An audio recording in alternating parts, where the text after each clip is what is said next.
While Democrats got their Christmas wish, they passed the fiscal cliff bill and are raising taxes and taking more money right out of your wallet. But I think you're going to be very surprised to learn who's getting some of that hard-earned money. Now, thanks to our lawmakers and this cliff deal, over the next 10 years, get this, rum producers in Puerto Rico and the Virgin Islands, they're going to get a tax break amounting to $222 million.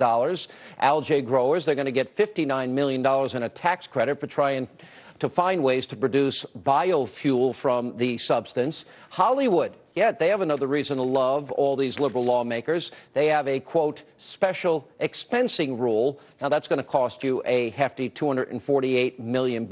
And by the way, NASCAR, they owe you big time, because building a racetrack means that they're getting a tax break, and that totals $78 million. And by the way, $7 million has been allocated for electric motorcycle makers by expanding the green energy tax. And the list goes on and on. Here's the ironic part. House Republicans delayed a vote last night on a Superstorm Sandy relief bill because it contained too much pork.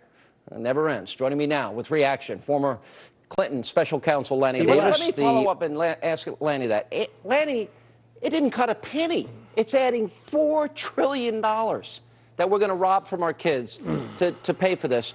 And the question is, if they add all this pork to it, whatever happened to your friend Bill Clinton? The era of big government is over, the end of welfare as we know. Where are you as a liberal Democrat Obama supporter for him to show no desire to stop this reckless spending and borrowing? Where are you on this?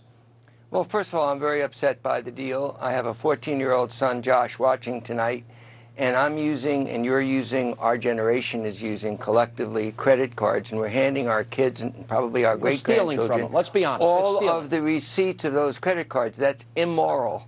And so both parties share a moral issue here to hand our children our debts. So on that issue, I completely agree. Where is Obama? President Obama gave Speaker Boehner a deal last summer that he could have said yes to, that would have been the beginning of reducing the debt. He said no. Then he introduced Plan B that had no. I blame both parties. And this pork that you just mentioned is disgusting. I'd like to see the names of the congressmen responsible for that pork. Publish their names and embarrass them. We all should be ashamed of what's been going on with this national debt that our children are going to have to pay for. But Bob Woodward said in his book, The Price of Power, he was very clear. This is not going to, we're not going to look through the prism of history and say the John Boehner era. We're going to say this is the Obama era. The president's supposed to lead. The president, his narrative was singularly focused, Lanny, and that was taxing the rich, taxing the rich. He got it. And then he comes back after the deal and says, we're going to come back for more. Look, I gave Barack Obama a lot of credit for trying to strike a grand bargain with Boehner, and Boehner just said no.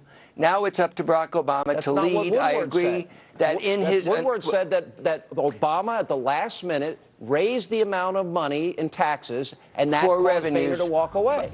And instead of walking away, he could have bargained, and Woodward agrees with that as well. But look, his State of the Union address is where I want him to endorse Simpson Bowles and really take the lead on reducing this great moral issue of our time, the national debt. We're going to take a break. We got to save America.